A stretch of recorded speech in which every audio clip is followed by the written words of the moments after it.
Hello friends, स्वागत करती हूँ मैं आपका अपने यूट्यूब चैनल में। आज हम यहाँ पर बात करेंगे कि छोटे बच्चों को कैसे पढ़ाना चाहिए और घर पर हम उसे कैसे बहुत अच्छे से पढ़ा सकते हैं जिससे उसकी परफॉर्मेंस इम्प्रूव हो और वो ज़्यादा से ज़्यादा गेन करे। पूरी जानकारी के लिए आप इस वीडियो को एंड तक ज़रूर देखें। तो सबसे पहला है कि डोंट यूज़ मोबाइल फ़ोन।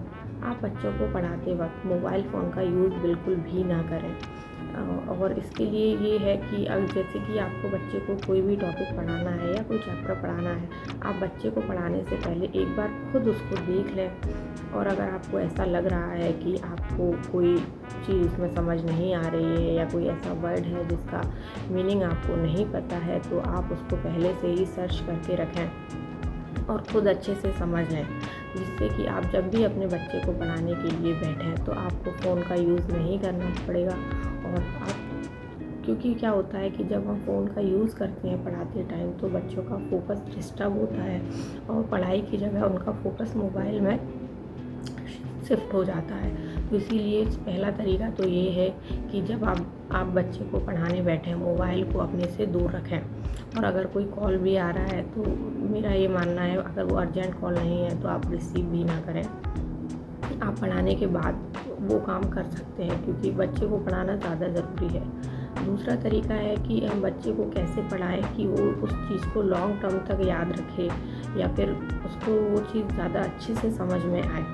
तो इसके लिए है मेरे पास है एक कीवर्ड टेक्निक, जिसके थ्रू मैं अपने बच्चे को पढ़ाती हूँ और उसके थ्रू वो उस चीज़ को ज़्यादा देर तक रिटेन कर पाता है।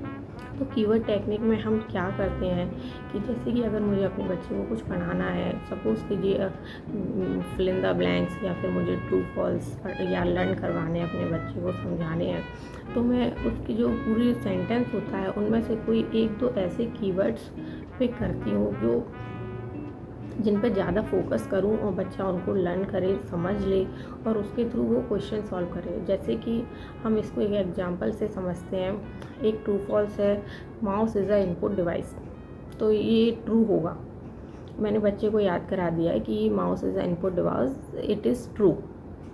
लेकिन आपने याद तो करा दिया है, लेकिन बच्चा इसको थोड़ी देर बाद भूल जाएगा। तो इसके लिए हम क्या फ़ोकस करेंगे, इसमें दो वर्ड्स पर फोकस करेंगे, एक माउस और एक इनपुट डिवाइस।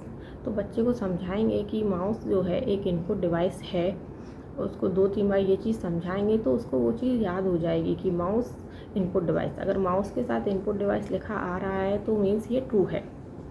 इसी तरह हम फिल इन द ब्लैंक्स में भी उसको कीवर्ड्स के थ्रू समझाएंगे। तो कीवर्ड्स के थ्रू समझाने से क्या होता है, बच्चे को वो चीज़ ज़्यादा देर तक याद रह जाती है, एक लॉन्ग टर्म रिटेन रहता है कीवर्ड्स के थ्रू समझाने से। और इसके बाद आता है प्रैक्टिस सेशन। आप जो भी आपने अपने बच्चे को पढ़ाया है उसके लिए आप एक प्रैक्टिस शीट पहले से ही तैयार करके रखें कि आज मुझे अपने बच्चे को ये पढ़ाना है, तो मैं इसकी एक्सरसाइज शीट या प्रैक्टिस शीट पहले से ही रफ कॉपी में बनाकर रखती हूँ और पढ़ाने के बाद उसको सॉल्व करने के लिए देती हूँ, जिससे मुझे पता चलता है कि इसने कितना गेन किया है, मैंने पढ़ाया है वो इसको समझ में आया भी है या नहीं आया है। क्योंकि कई बार ऐसा होता है बच्चों को जल्दी रहती है, वो एक जगह बैठने में बहुत दिक्कत करते हैं, तो बस वो कह देते हैं हाँ आ गया है, हमें याद हो गया है बस। तो आप प्रैक्टिस शीट सॉल्व करवाने से क्या होगा, आपको एक्चुअली पता लगेगा कि आपके बच्चे ने कितना गेन किया है, उसको कितना समझ में आया है और वो कहाँ पर गलतियाँ कर रहा है। और उस प्रैक्टिस शीट को चेक करने के बाद आप उसको तुरंत दिखाइए कि देखो तुमने यहाँ पे गलतियाँ की हैं, ये ऐसे नहीं ऐसे होगा, और एक बार उसको फिर से समझाइए। इसका फोर्थ पार्ट है रिवीज़न। जैसे कि अगर आपने अपने बच्चे को सुबह पढ़ाया है तो एक बार आप उसको शाम को फिर से रिवीज़न करवाएंगे, या फिर आपने शाम को पढ़वाया है तो आप अगले दिन उसको सुबह या फिर दिन में टाइम निकाल के रिवीज़न करवाएंगे। क्योंकि जितनी बार आप उसको रिवीज़न करवाएंगे वो उसको उतना अच्छे से समझेगा और उतने अच्छे से ही वो उसको याद कर पाएगा। अब सबसे ज़्यादा दिक्कत आती है बच्चों को लर्न करने में क्वेश्चन आंसर्स, जो कि पेरेंट्स भी कहते हैं कि बच्चे एक्सरसाइज तो याद कर ही लेते हैं लेकिन क्वेश्चन आंसर्स को याद करने में बहुत दिक्कत आती है।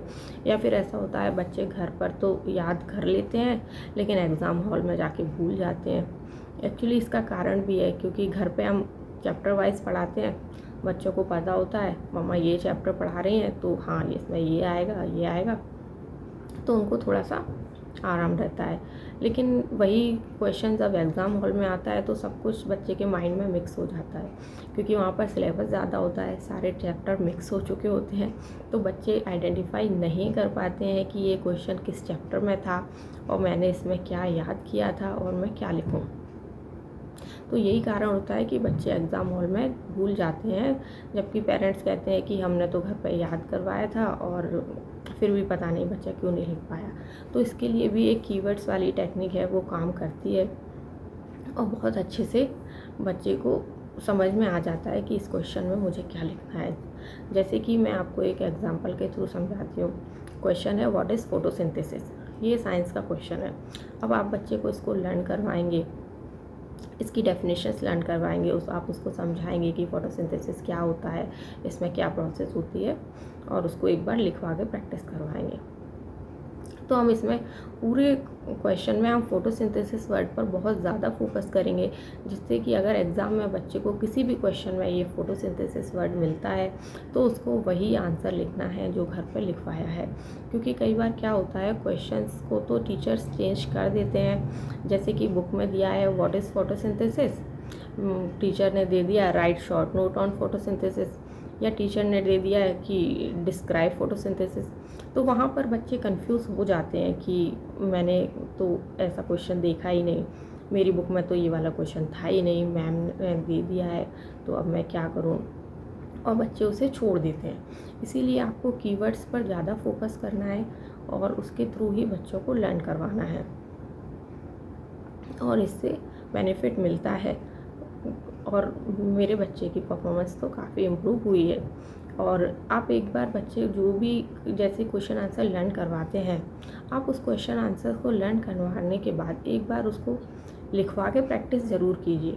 क्योंकि कई बार ऐसा होता है बच्चे लर्न तो कर लिया है लेकिन स्पेलिंग मिस्टेक्स बहुत ज़्यादा कर देते हैं, तो वहाँ पर भी काफ़ी दिक्कत होती है। क्योंकि अगर ज़्यादा स्पेलिंग मिस्टेक्स करेंगे तो वो भी एग्ज़ाम के पॉइंट ऑफ व्यू से सही नहीं है। तो इसीलिए आप बच्चे को क्वेश्चंस को एक बार लिखवा के देखें कि उसने कौन सी स्पेलिंग वो मिस्टेक कर रहा है और कहाँ पर उसे इम्प्रूवमेंट की ज़रूरत है। तो ये लिखवा के देखना भी बहुत हेल्पफुल होता है और कीवर्ड्स के थ्रू लर्न कराना भी थोड़ा ईजी होता है। तो ऐसे यही तरीके हैं जिनके थ्रू मैं अपने बच्चों को पढ़ाती हूँ, और मुझे लगता है कि ये तरीके काफ़ी अच्छे हैं जिसके थ्रू हम अपने बच्चों को घर पर ही बहुत आसानी से पढ़ा सकते हैं। क्योंकि मेरा ये मानना है कि जितना अच्छा हम अपने बच्चे को घर पर पढ़ा सकते हैं, कहीं भी ट्यूशन पर या कहीं भी कोई और हमारे बच्चे को उतना बेहतर नहीं पढ़ा सकता है। क्योंकि हम अपने बच्चे को सबसे ज़्यादा अच्छे तरीके से समझते हैं और हमें पता होता है कि हमारे बच्चे के अंदर क्या कमियां हैं और हम उन कमियों को कैसे दूर कर सकते हैं। तो अगर आपको ये वीडियो, ये जानकारी अच्छी लगी हो तो आप इस चैनल को सब्सक्राइब करें, वीडियो को लाइक करें, कमेंट करें। Thank you.